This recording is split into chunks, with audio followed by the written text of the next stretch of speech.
Olha, eu nunca pensei que fosse contar essa história publicamente, mas depois de tudo que aconteceu, de tudo que eu vivi, eu acho que vocês precisam ouvir isso.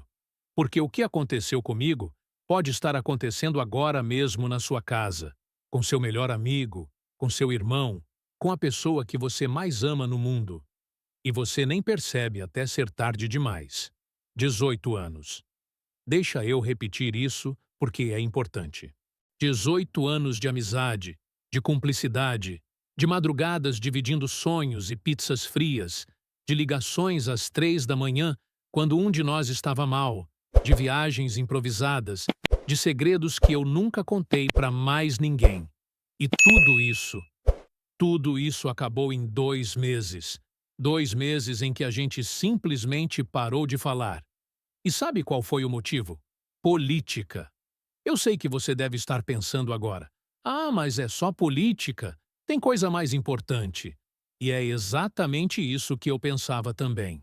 Até o dia em que eu acordei e percebi que tinha perdido meu melhor amigo, meu irmão de alma, a pessoa que conhecia cada versão minha, cada cicatriz, cada piada interna que ninguém mais entendia.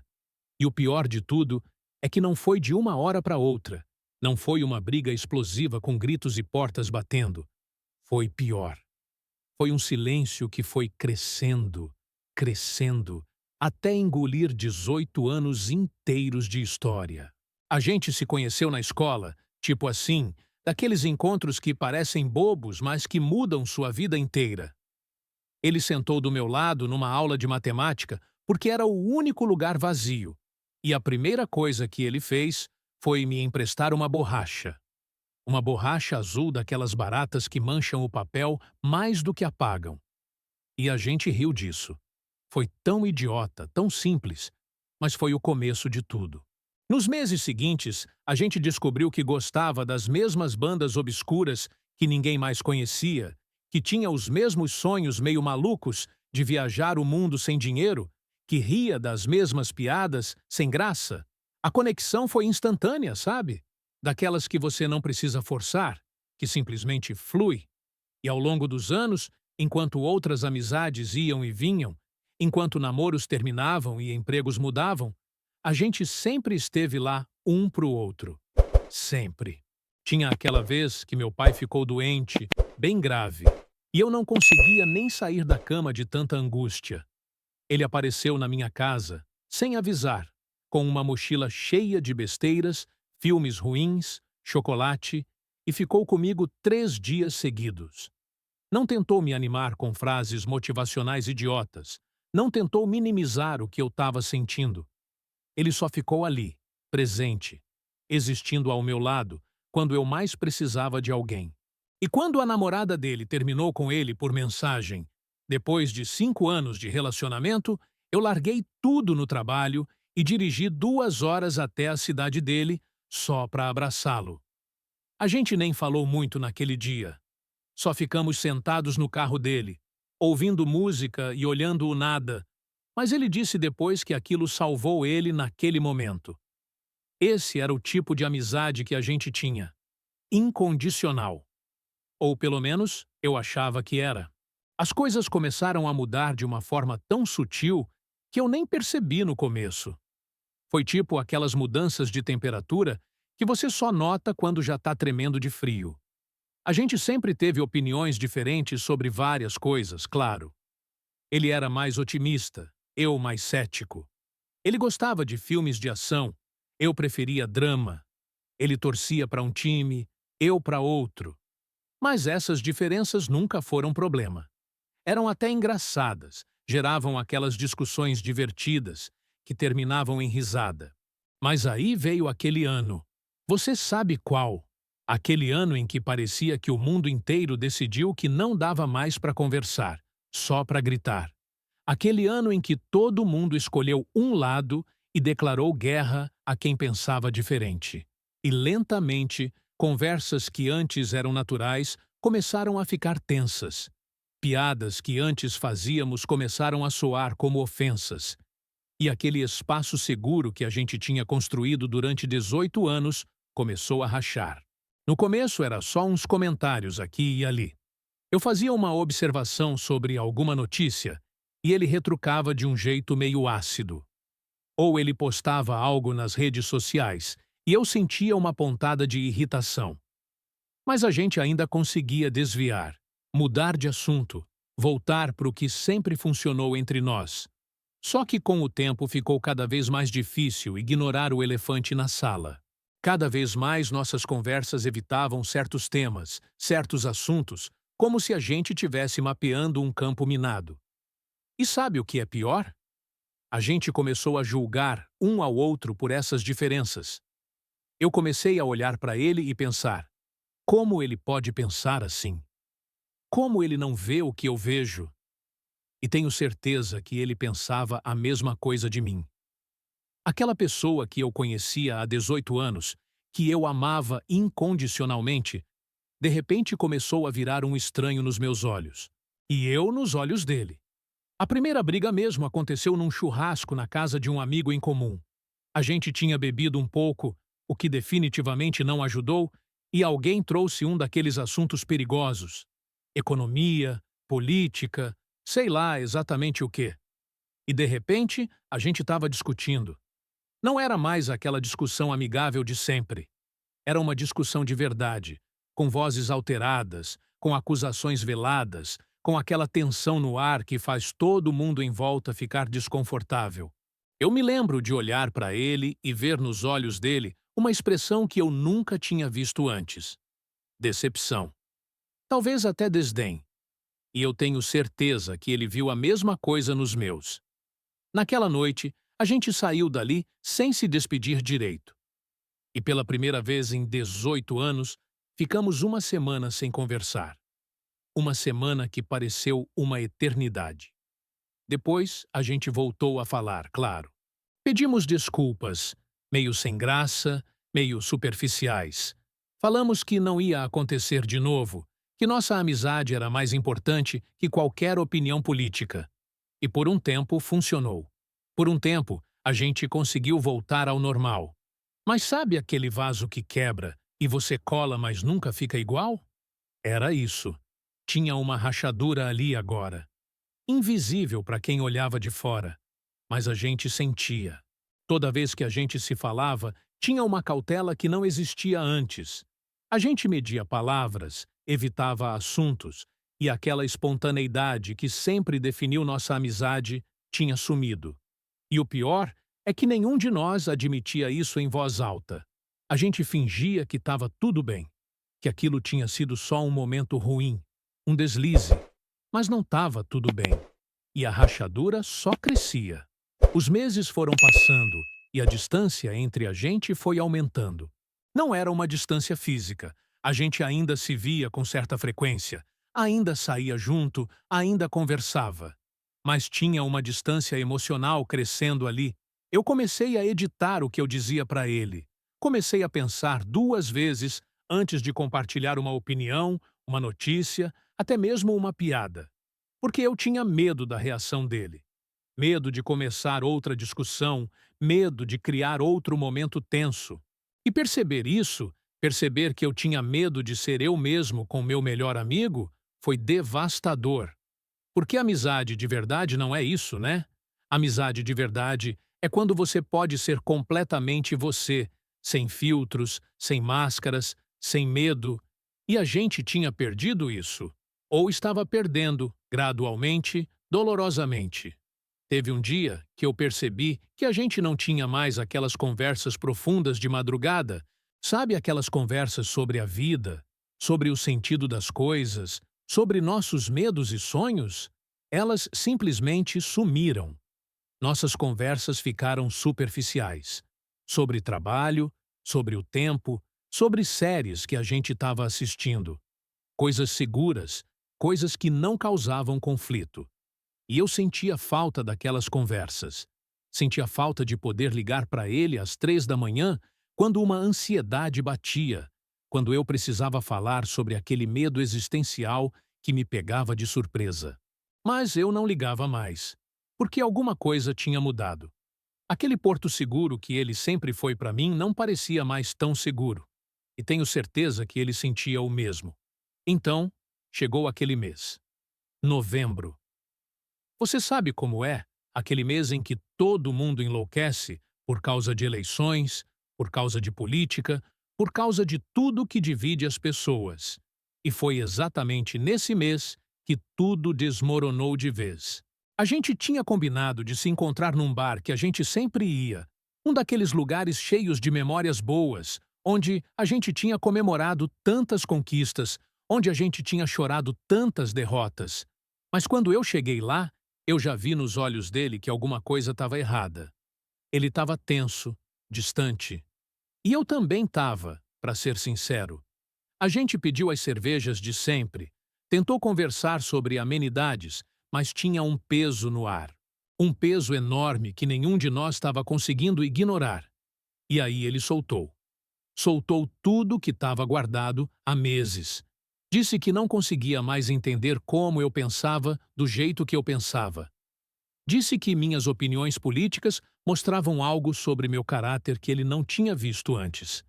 Disse que ele tinha perdido o respeito por pessoas que pensavam como eu. E cada palavra era uma facada. Porque não era sobre política para mim naquele momento. Era sobre ele dizendo que eu era uma pessoa ruim. Que 18 anos de amizade, de me conhecer, de saber quem eu realmente era, não importavam mais. Porque agora ele tinha decidido que uma opinião política definia tudo sobre mim. E eu reagi mal. Muito mal. Falei coisas que eu me arrependo até hoje. Disse que ele tinha se tornado intolerante, que tinha perdido a capacidade de aceitar diferenças, que tinha deixado ideologia estragar tudo o que era bom na vida dele. Disse que ele estava mais interessado em estar certo do que em manter as pessoas que amava por perto. E vi nos olhos dele quando essas palavras atingiram o alvo. A discussão escalou rápido. A gente falou coisas horríveis um para o outro, coisas que nunca imaginei que diria para ele, coisas que nunca imaginei ouvir dele. E de repente, no meio daquele bar cheio de estranhos, 18 anos de amizade estavam despedaçados no chão entre nós. Ele se levantou, jogou algum dinheiro na mesa e disse uma frase que eu nunca vou esquecer. Ele disse: "Talvez a gente nunca tenha se conhecido de verdade." E foi embora. Eu fiquei ali sentado, sozinho, naquele bar que era nosso, sentindo como se tivessem arrancado uma parte de mim. Porque era exatamente isso. Ele era uma parte de mim. E agora tinha ido embora. Naquela noite eu fui para casa e esperei. Esperei ele me mandar uma mensagem pedindo desculpas, como sempre acontecia depois de qualquer desentendimento nosso. Esperei meu celular tocar com o nome dele. Esperei que a gente consertasse aquilo, como sempre consertava tudo. Mas nada. O celular ficou em silêncio. E no dia seguinte, nada também. E no outro, e no outro. Uma semana passou. 2 semanas. E a gente não trocou uma palavra. Pela primeira vez em 18 anos, a gente estava em silêncio completo. E sabe o que é louco? A vida continua. As pessoas continuam acordando, indo trabalhar, sorrindo, como se nada tivesse acontecido. Mas para mim tinha acontecido um terremoto. Meu mundo tinha rachado ao meio, e ninguém além de mim parecia perceber. Eu pensava nele o tempo todo. Toda música me lembrava dele. Todo lugar tinha uma memória nossa. Eu pegava o celular 1000 vezes por dia para mandar uma mensagem e parava no meio. Escrevia, apagava, escrevia de novo, apagava de novo, porque eu não sabia o que dizer. Desculpa? Pelo que exatamente? Por ter uma opinião diferente? Por não pensar como ele? Isso não me parecia algo que devesse pedir desculpas, mas ao mesmo tempo eu sentia falta dele de um jeito que doía fisicamente. Era uma dor real, pesada, constante, como se tivesse um buraco no meu peito que nada conseguia preencher. E eu sei que ele estava sentindo algo parecido, porque nossos amigos em comum me contavam, meio sem jeito, que ele também estava mal, que também perguntava por mim, que também parecia perdido. O primeiro mês foi brutal. Todo dia eu acordava e por alguns segundos esquecia o que tinha acontecido. E então a realidade batia. Ele não estava mais lá. A pessoa que tinha sido minha constante por quase 2 décadas tinha simplesmente sumido da minha vida. E o pior é que ele não tinha morrido, não tinha se mudado para outro país, não tinha nenhuma razão concreta para não estar ali. Ele só tinha escolhido não estar. Ou a gente tinha escolhido, não sei mais quem começou, quem afastou primeiro, se é que isso importa. A gente tinha escolhido que nossas diferenças políticas eram maiores que nossa história. E isso soava absurdo quando eu colocava nesses termos. Como assim a gente deixou opiniões sobre economia, sobre governo, sobre coisas que nem controlamos completamente, destruir algo tão precioso? Mas não era só sobre política, eu percebi depois. Era sobre algo mais profundo. Era sobre identidade. Porque, de alguma forma, a gente tinha começado a construir nossa identidade em torno das nossas convicções políticas. E quando você faz isso, quando você transforma suas opiniões em quem você é, qualquer discordância vira um ataque pessoal. Qualquer diferença vira uma ameaça. E foi exatamente isso que aconteceu com a gente. A gente parou de ver as opiniões um do outro como apenas opiniões. A gente passou a ver como reflexo do caráter, da moral, da essência da pessoa. E quando você olha para alguém que você ama e pensa que eles são fundamentalmente ruins por causa de uma opinião, você destrói qualquer chance de conexão. No segundo mês, o silêncio já tinha se tornado uma presença. Parece contraditório, mas é isso. O silêncio tinha peso, tinha textura, tinha voz própria. Ele gritava na ausência dele. Gritava toda vez que acontecia algo engraçado, e eu automaticamente pensava em contar para ele. Gritava toda vez que eu via algo que eu sabia que ele ia amar. Gritava toda vez que eu precisava de um conselho, e ele era a pessoa que eu sempre recorria. O silêncio gritava nos espaços vazios onde ele costumava estar. E eu comecei a me perguntar se isso era realmente necessário. Se a gente não estava sendo teimoso, orgulhoso, idiota. Se a gente não estava sacrificando algo real e precioso no altar de princípios abstratos. Eu comecei a pesquisar sobre isso, sobre como a polarização política estava destruindo relacionamentos. E, cara, eu descobri que a gente não estava sozinho. Tinha milhares, milhões de pessoas passando pela mesma coisa. Famílias se separando, casamentos terminando, amizades de décadas sendo jogadas fora. Tudo por causa de política. E eu li depoimentos que me fizeram chorar porque eram exatamente o que eu estava vivendo. Pessoas dizendo que não conseguiam mais olhar para seus pais da mesma forma. Irmãos que não se falavam há anos. Melhores amigos que tinham se tornado estranhos. E tinha uma coisa que se repetia em todos esses relatos. A sensação de que tinha algo maior acontecendo, algo que estava além do controle individual. Como se a gente tivesse sendo manipulado, jogado uns contra os outros por forças que não compreendíamos completamente. E eu comecei a pensar em como a gente tinha chegado ali. Como é que 2 décadas atrás a gente conseguia ter amigos com opiniões completamente diferentes, e isso não era problema? Meus pais tinham amigos de todos os espectros políticos, e eles jantavam juntos, riam juntos, se ajudavam.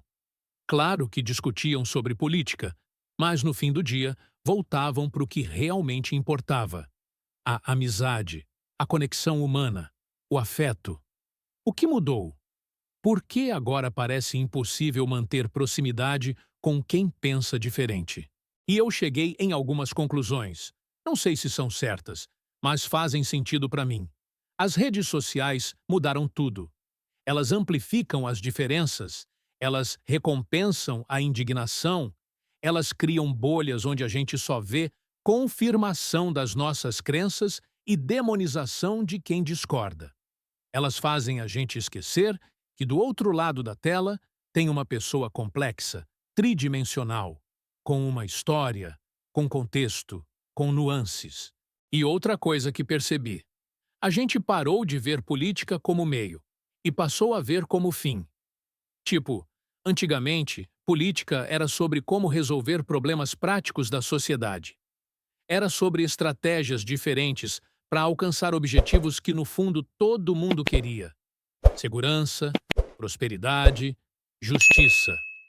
Mas hoje, política virou identidade tribal, virou time de futebol, virou religião. E quando você transforma a política nisso, você não consegue mais tolerar o outro lado. Porque não é só sobre discordar de uma estratégia, é sobre o outro lado ser fundamentalmente mau, imoral, perigoso. E foi isso que aconteceu com a gente. A gente deixou de discordar sobre meios e passou a discordar sobre fins, sobre valores fundamentais, sobre quem somos como pessoas. Mas sabe o que mais me incomodava? É que, no fundo, bem no fundo, nossos valores não eram tão diferentes assim. A gente sempre quis um mundo melhor. A gente sempre se importou com justiça, com cuidar das pessoas mais vulneráveis, com fazer a coisa certa. A gente só discordava sobre como chegar lá, sobre qual caminho seguir. Mas, de alguma forma, a gente tinha perdido de vista essa base comum. A gente tinha se focado tanto nas diferenças de estratégia que esqueceu a similaridade de propósito. E isso me deixava ainda mais frustrado, porque parecia tão desnecessário, tão evitável, tão estúpido. Teve um dia, acho que na quinta ou sexta semana, que eu estava passando por um momento muito ruim no trabalho. Tinha acabado de ser demitido de um projeto que eu estava liderando há meses, e eu estava arrasado. E a primeira coisa que meu cérebro fez foi: preciso contar para o meu melhor amigo. E então, bateu a realidade. Eu não podia. A gente não estava se falando. E aquela dor da demissão foi multiplicada pela dor da ausência dele. Porque ele saberia exatamente o que dizer. Ele conhecia meu histórico profissional, conhecia minhas inseguranças, sabia como me acalmar. E ele não estava lá. E foi nesse momento que eu percebi a extensão do que a gente tinha perdido. Não era só a companhia dele. Era todo o sistema de suporte emocional que a gente tinha construído juntos. Era a rede de segurança que sabia que sempre estaria ali quando eu caísse. E agora eu estava caindo e não tinha rede. Eu quase mandei mensagem naquele dia. Cheguei a digitar: "Cara, preciso falar com você." Mas deletei, porque meu orgulho não deixou, porque eu estava com raiva ainda, porque eu pensava: por que eu tenho que ser o primeiro a ceder? Por que eu tenho que engolir minhas convicções para manter a amizade? Ele não deveria fazer o mesmo? E ficava nessa guerra de egos silenciosa. A gente estava literalmente sofrendo, os dois, por puro orgulho, por pura teimosia. E a parte racional da minha mente gritava que isso era ridículo, mas a parte emocional não conseguia dar o braço a torcer. As semanas continuaram passando e eu entrei numa fase estranha. Comecei a tentar convencer a mim mesmo que eu estava melhor sem ele. Que se ele não conseguia aceitar minhas opiniões, então não era um amigo de verdade. Que a amizade verdadeira não tem condições. Que eu merecia alguém que me aceitasse completamente, e tem uma parte disso que fazia sentido, né? Mas era também uma forma de autoproteção. Era meu cérebro tentando construir uma narrativa onde eu era a vítima, onde eu estava certo, onde perder ele era na verdade libertador. Mas no fundo, bem no fundo, onde eu não conseguia mentir para mim mesmo, eu sabia que era tudo mentira. Eu não estava melhor. Eu estava perdido. E eu não queria estar certo se isso significava estar sozinho. Teve uma noite que eu sonhei com ele. A gente estava em alguma viagem, rindo de alguma coisa idiota, e tudo estava normal. Tudo estava como sempre foi. E quando eu acordei e percebi que era só um sonho, a dor foi tão intensa que eu fiquei literalmente sem ar por alguns segundos. E ali, sozinho no escuro do meu quarto, eu deixei a máscara cair e chorei. Chorei por tudo que a gente tinha perdido. Chorei pela nossa amizade, pela nossa história, por todas aquelas memórias que agora pareciam contaminadas por esse fim amargo. E chorei por mim mesmo, pela minha incapacidade de consertar aquilo, pela minha teimosia, pelo meu orgulho ferido que não me deixava dar o primeiro passo. E foi nessa mesma semana que aconteceu algo que mudou tudo. Eu estava num café, trabalhando no meu notebook, quando vi um casal de idosos na mesa ao lado. Eles deviam ter uns 80 anos, talvez mais. E eles estavam discutindo. Não era uma discussão séria, era meio brincalhona, mas era sobre política. Ele defendia um lado, ela defendia outro, e eles iam e voltavam, cada um com seus argumentos. E sabe o que aconteceu no final? Eles riram. Ele pegou a mão dela, ela inclinou a cabeça no ombro dele, e eles pediram mais café. E eu fiquei ali olhando aquela cena, meio hipnotizado, porque ali estava a prova viva de que era possível. Era possível discordar profundamente e ainda se amar. Era possível ter opiniões opostas e ainda escolher ficar junto. E se aquele casal de 80 anos conseguia, por que eu e meu melhor amigo não? Eu fui para casa naquele dia com essa pergunta martelando na minha cabeça. E comecei a realmente refletir sobre o que era mais importante para mim. Minha amizade de 18 anos ou estar certo sobre política? Ter meu melhor amigo de volta ou manter meu orgulho intacto?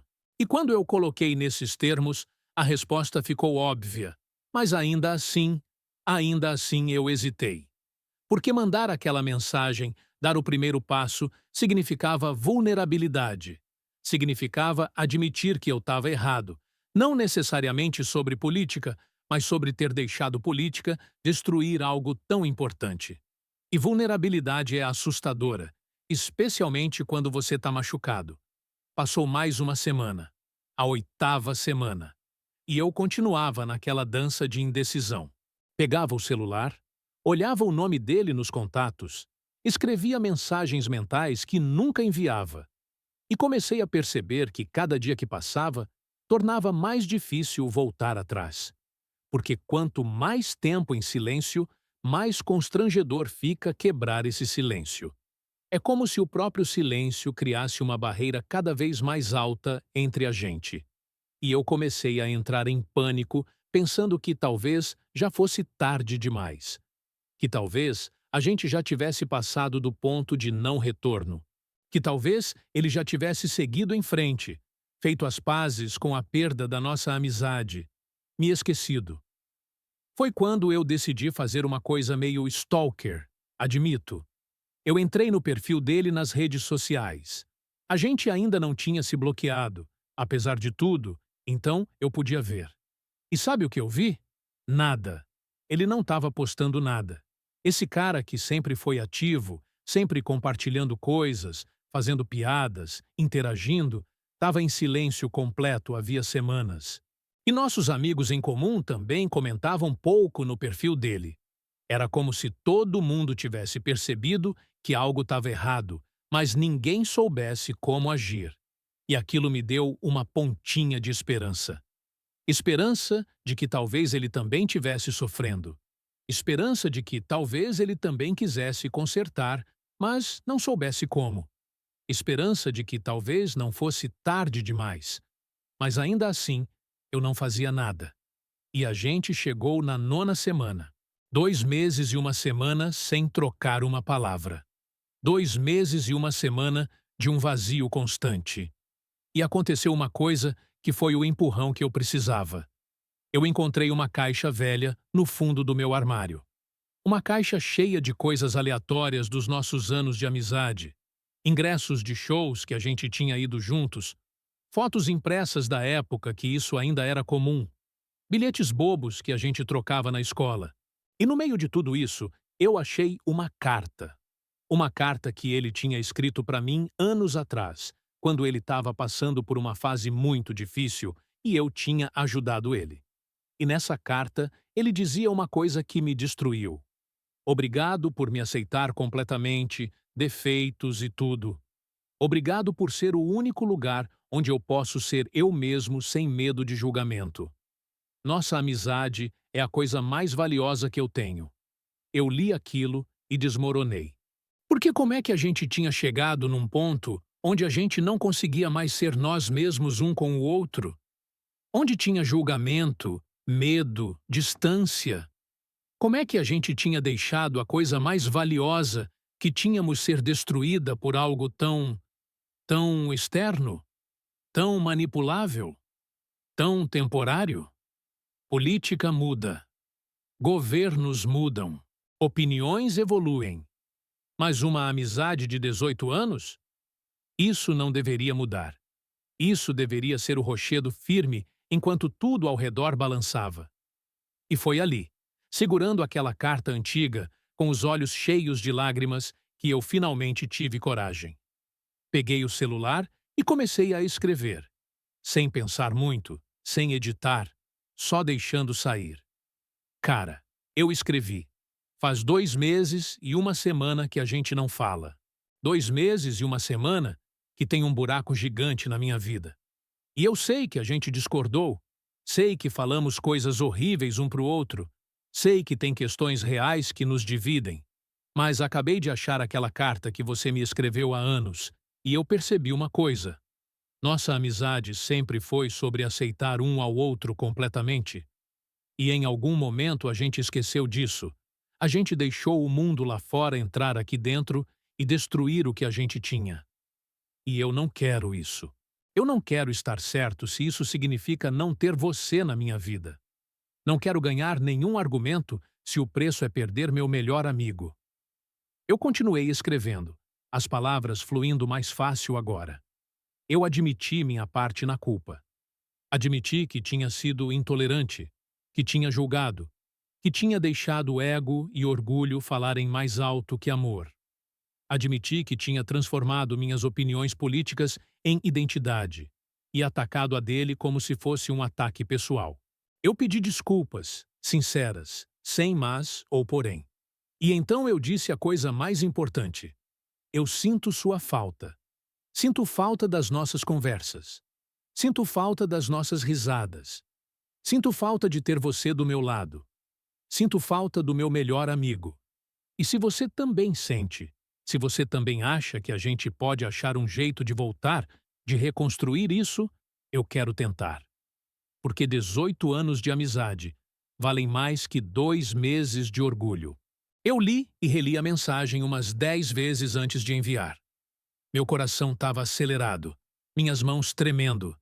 E então, num ato de coragem ou insanidade, eu apertei enviar.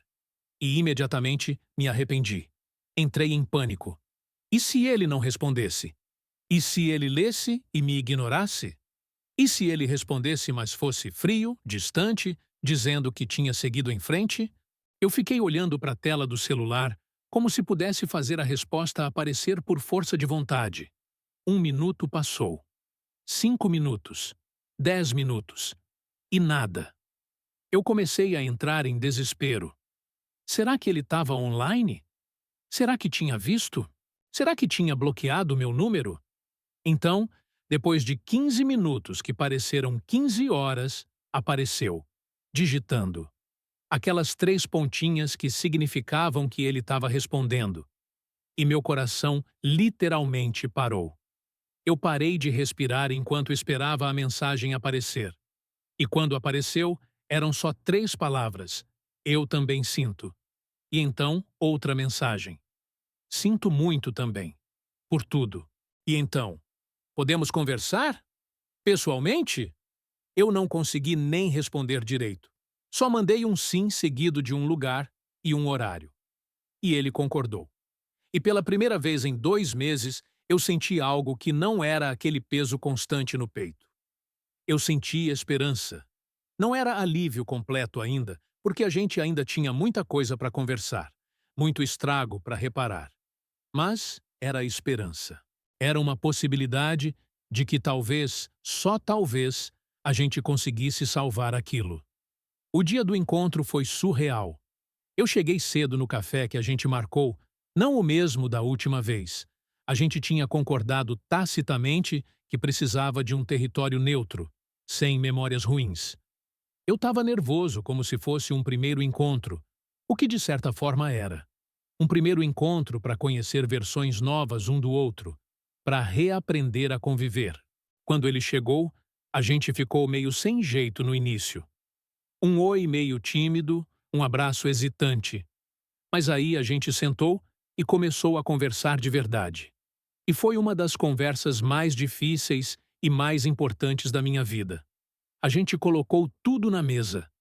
Toda a mágoa, toda a frustração, toda a dor. Mas dessa vez sem gritos, sem acusações.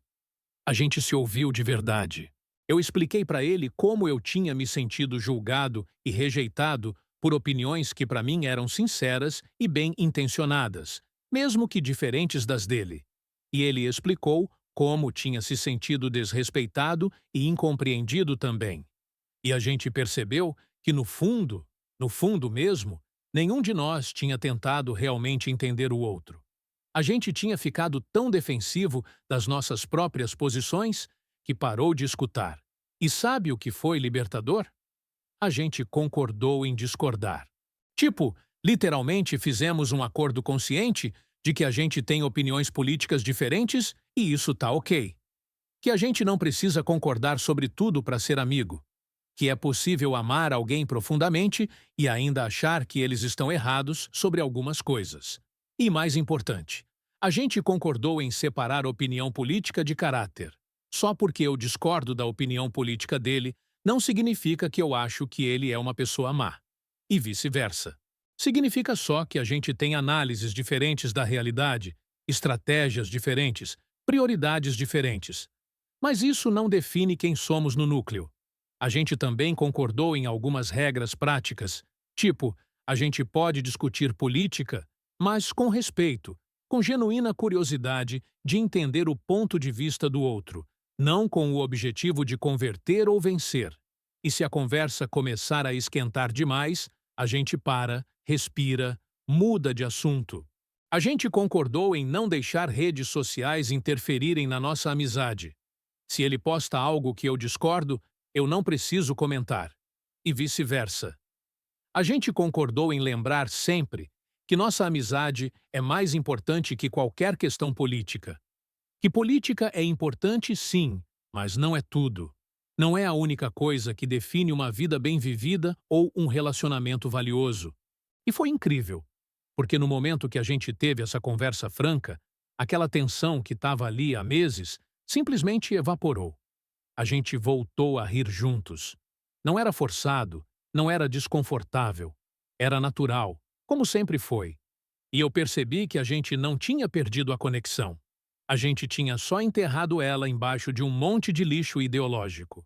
E agora que a gente tinha cavado para achar de novo, ela ainda estava lá, intacta. Não vou mentir e dizer que ficou tudo perfeito instantaneamente. Ainda teve momentos estranhos. Ainda teve conversas cuidadosas. A gente ainda estava reconstruindo a confiança que tinha sido quebrada. Mas a diferença é que agora a gente estava tentando. Estava comprometido com a amizade.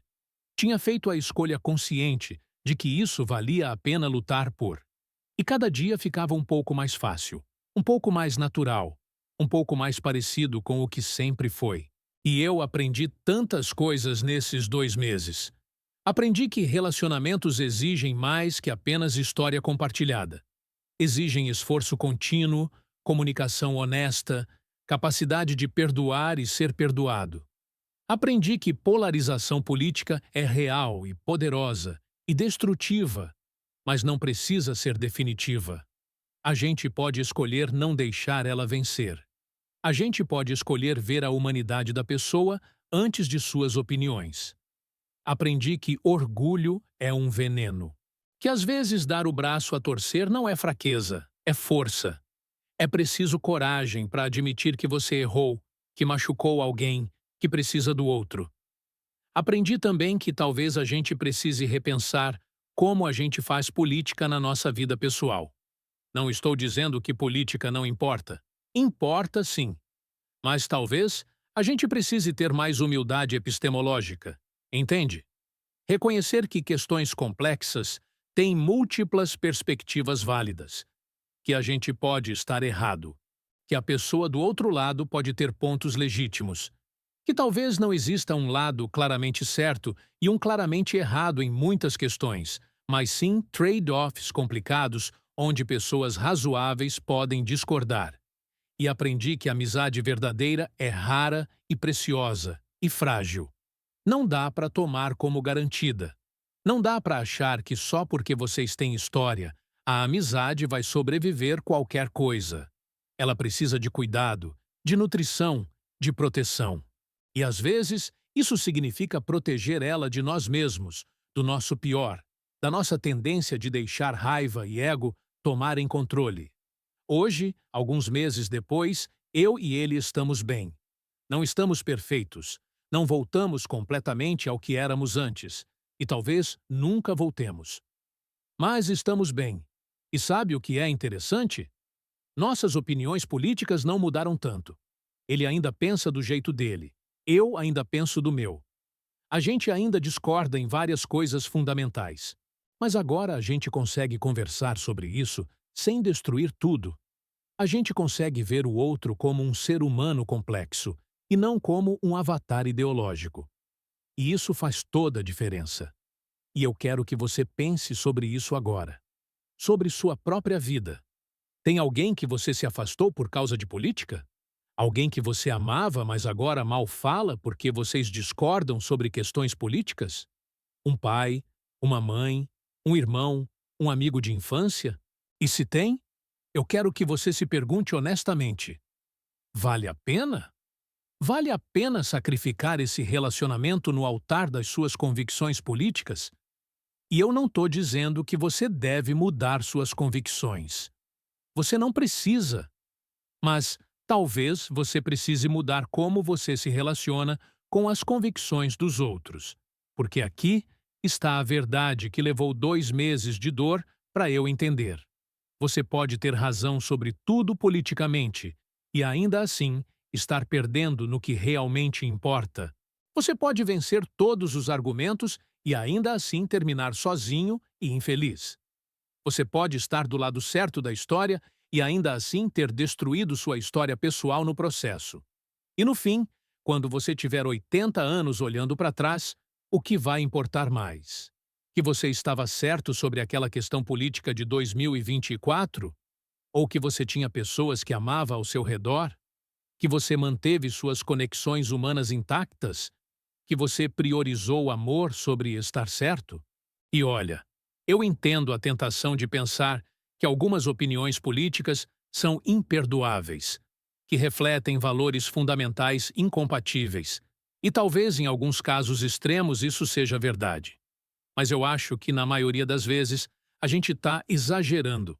A gente está pegando diferenças honestas sobre como resolver problemas complexos e transformando em questões morais absolutas.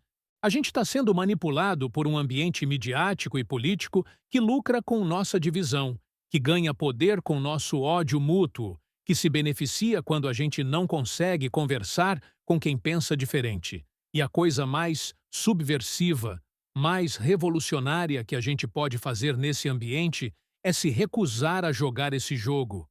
É olhar para alguém do outro lado político e ver um ser humano primeiro. É manter amizades e relacionamentos através das linhas de divisão. É ter conversas genuínas ao invés de discussões de vencedor e perdedor. É admitir que a gente não tem todas as respostas. É ser humilde o suficiente para aprender até com quem a gente discorda. Porque quem se beneficia quando você e seu melhor amigo de 18 anos param de falar por causa de política? Não é você. Não é ele. Não é a democracia. Não é a sociedade. São as forças que querem nos manter divididos, fracos, isolados. São os algoritmos que lucram com engajamento raivoso. São os políticos que ganham poder polarizando. São os meios de comunicação que vendem mais quando a gente está em guerra uns contra os outros. Eles ganham. Você perde. Você perde amizades, perde família, perde conexão humana. E para quê? Então, eu estou falando isso não só como um relato do que aconteceu comigo, mas como um alerta, um aviso, uma súplica quase. Não deixe política destruir o que você tem de mais precioso na sua vida. Não deixe discordâncias sobre como o governo deveria funcionar acabar com relacionamentos que funcionam. Não deixe seu feed de redes sociais ditar com quem você pode ser amigo. Não deixe pundit de TV ou influencer político te convencer de que pessoas que pensam diferente de você são inimigos. Eles não são. Eles são apenas pessoas que, por experiências diferentes, contextos diferentes, prioridades diferentes, chegaram em conclusões diferentes. E tá tudo bem. E se você já se afastou de alguém, se você já está vivendo esse silêncio doloroso que eu vivi, considere dar o primeiro passo. Sim, é assustador. Sim, você pode ser rejeitado. Sim, exige vulnerabilidade e humildade. Mas talvez valha a pena. Talvez do outro lado tenha alguém sentindo a mesma falta que você, esperando o mesmo sinal, precisando do mesmo perdão. E talvez, só talvez, vocês possam encontrar um caminho de volta, um para o outro. Não um caminho onde um convence o outro ou onde vocês fingem que as diferenças não existem, mas um caminho onde vocês concordam que o relacionamento é maior que as diferenças, que amor é mais importante que estar certo, que conexão humana é mais valiosa que conformidade ideológica. E para quem está assistindo ou lendo isso e nunca passou por essa situação, considere isso um aviso preventivo. Proteja seus relacionamentos agora. Não deixe eles chegarem no ponto onde eu e meu amigo chegamos. Estabeleça limites saudáveis com discussões políticas. Saiba quando parar. Saiba quando concordar em discordar. Saiba quando priorizar a pessoa sobre a política. Cultive a capacidade de segurar tensão, de viver com ambiguidade, de amar através das diferenças. Porque o mundo já está muito dividido, muito fragmentado, muito solitário. A gente não precisa contribuir para isso nas nossas vidas pessoais também. E tem uma última coisa que eu quero dizer. Depois de tudo que eu passei, eu tenho uma convicção mais forte do que nunca. A política deveria nos aproximar, não nos afastar. Política deveria ser sobre como a gente cuida uns dos outros coletivamente, como a gente constrói uma sociedade melhor juntos. Mas a gente distorceu isso. A gente transformou política em guerra tribal, em teste de pureza, em marcador de quem é do nosso grupo e quem é o inimigo. E isso é uma tragédia. Porque a gente precisa uns dos outros. A gente precisa de pessoas com perspectivas diferentes desafiando nossos pontos cegos. A gente precisa de conversas difíceis que nos fazem crescer. A gente precisa de conflito produtivo que nos leva a soluções melhores. Mas nada disso acontece quando a gente não consegue nem falar com quem pensa diferente. Quando a gente imediatamente demoniza, descaracteriza, descarta qualquer um que não compartilha nossas exatas opiniões.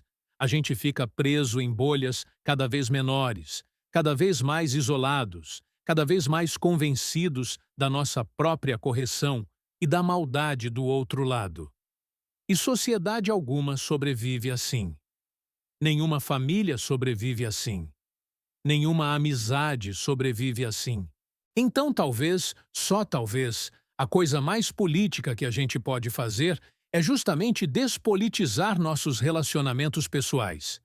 É recusar a lógica de que tudo é político, que cada interação é um campo de batalha, que a gente tem que estar em modo de combate o tempo todo. Talvez a gente precise resgatar a ideia de que pode existir espaço sagrado onde a gente simplesmente é humano junto, onde a gente simplesmente gosta um do outro, onde a gente simplesmente compartilha a vida, não negando que existem diferenças importantes ou que política importa, mas reconhecendo que não é a única coisa que importa, que não é a coisa mais importante. Quando eu olho para trás agora para aqueles 2 meses de silêncio, eles parecem simultaneamente uma eternidade e um piscar de olhos. Parecem uma vida inteira de sofrimento comprimida em 60 dias. E o que mais me atormenta não é nem a dor que eu senti, mas a dor completamente desnecessária que foi. A gente não precisava passar por aquilo. A gente escolheu, conscientemente ou não, deixar algo externo e temporário destruir algo interno e eterno. E isso me deixa com raiva às vezes. Raiva de mim mesmo por ter sido tão teimoso. Raiva do ambiente cultural que faz isso parecer normal. Raiva de ter desperdiçado 2 meses de uma amizade que tem prazo de validade. Afinal, todos nós temos. Mas também me deixa grato. Grato porque, no fim, a gente encontrou o caminho de volta.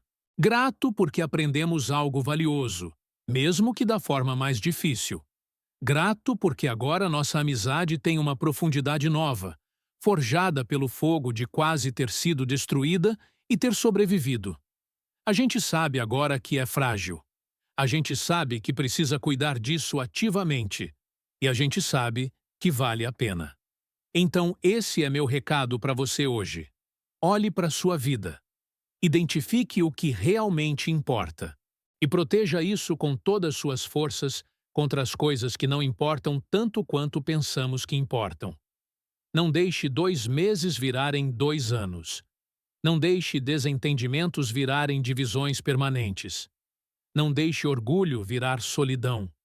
Não deixe estar certo virar estar sozinho. Porque no fim, quando tudo se acalmar, quando a poeira baixar, quando as questões políticas de hoje forem história esquecida, o que vai restar são as pessoas, são os relacionamentos, são as conexões que construímos ou que deixamos morrer. E se você tirar só uma coisa desse relato todo, que seja isso: escolha pessoas, escolha amor, escolha conexão.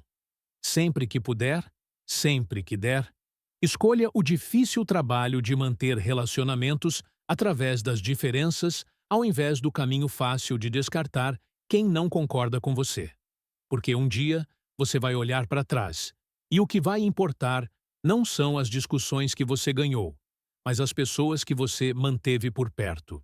Não são os argumentos que você fez, mas os abraços que você deu. Não é quantas vezes você estava certo, mas quantas vezes você escolheu ser gentil.